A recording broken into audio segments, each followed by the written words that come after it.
Hey friends, thank you so much for joining us for the next level 6-week series. This is super nifty that y'all are wanting to grow and expand your West Coast swing knowledge.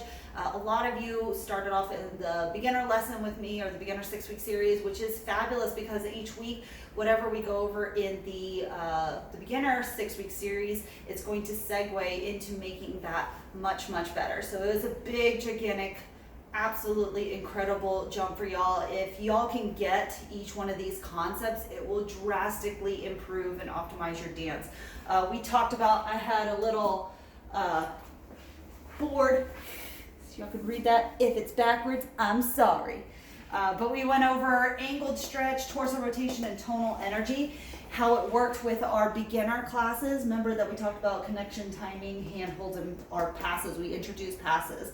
Essentially, we're doing our passes with these as a tool. Remember, we use this as a tool to create habits in our body. We wanted to start off with creating tonal energy. We started talking about that armpit space. We started talking about tonal energy, pliable energy through our arms so that it's not stick and it's also not floppy and you're choking yourself with your arm during a pass. So we talked about tonal energy with that.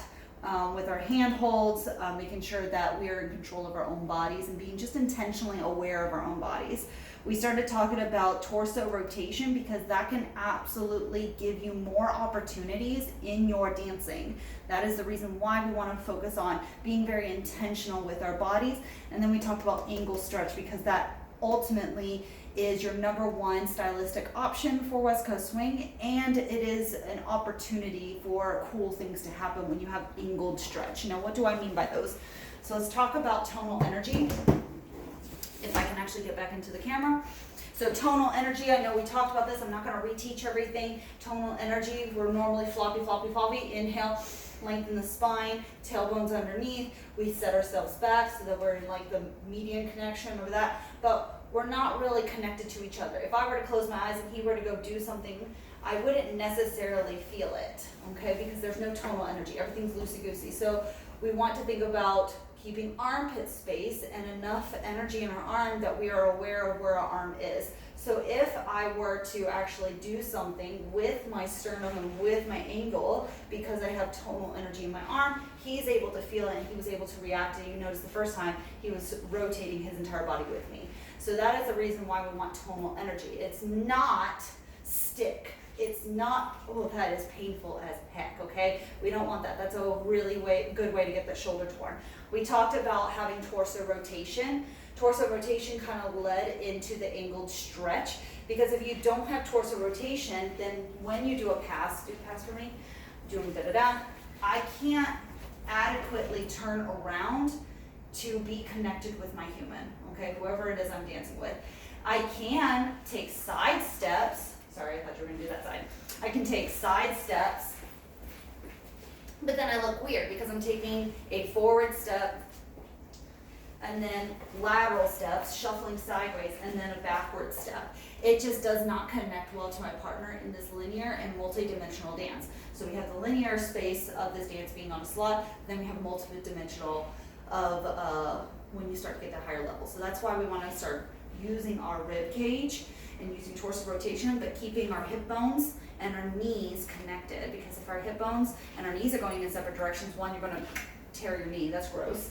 But also if your hip bones are not determining the direction of your walk, then you're doing side shuffles and being weird. Same thing as a leader. If he was just a stick and he took a step back, got out of the way as a stick, or he just rotated his body like a stick, it doesn't communicate well as a leader what he wants to do if he wants to do any cool patterns. So that is the major reason for tonal energy and torso rotation. Angled stretch, y'all need to be doing this in the beginner class anyways, because when we started off, I said about when you let go of one of the hands, you go into an angle. That means sternum facing towards their shoulder. All right, this is an open angle. You need to be able to learn to stretch away from this, and that just means taking your butt and your shoulders, not just your shoulders and not just your butt, okay? Butt and shoulders, that was backwards, but you know what I mean. Wrist stays right where it's at, and you're taking your own body away in this open stretch. So that means the stretch, the end of the rock is coming out over here, the end of the rod or the end of the slingshot is going out over there, okay? So we're not doing anything weird. When you go into a closed angle, okay? When you go into a closed angle, which means that the angle between your sternum and your arm is a acute angle, right angle, obtuse angle, acute angle, open angle, closed angle, okay? That was terrible. I could have done that way better. Wow, never mind. Anyway, ignore that. You know this. Okay. Closed angle. We're still stepping off with our correct foot. Right leg with the followers, left leg with the leaders, but now we're rotated inwards. You need to be able to stretch in this new position, which means that the new stretching position is for the followers, the right rib cage, corner rib cage, and for the leaders, the left rib cage, corner rib cage, okay, in the back. So that is why we do this, because if you are always thinking flat and you're always thinking you're bringing your butt back or bringing your head back or just going straight back, this doesn't provide opportunities and it doesn't provide an adequate stretch. Now you do need to learn how to stretch neutrally, but that is because you're using torso rotation. You're using your rotation in your body and pliable arms. See, everything's connecting. This, if nothing else for the next 6 weeks, just get this. Like, this will absolutely transform your dance. Obviously, everything else that we're going to learn is going to be like the seasoning that everybody thought they were missing. But this, if you could not get anything else, I would get that. So we want to practice stretching in a closed angle. Maybe as a leader, he can stay neutral. This is neutral. Flat is neutral. Closed angle, maybe staying in closed angle for all of your passes. We're going to stay with passes because on the beginner lesson, we only stay with passes. That is why we want to keep the brain as focused as possible. If you start adding in random stuff, then the brain goes into random stuff.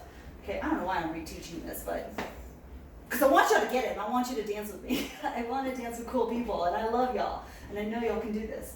So we start off doing side passes in a closed angle, doing staying and being able to stretch, being able to control our arms and not staying in a lateral side shuffle when we do it, okay? So those are the things, and then try it with open.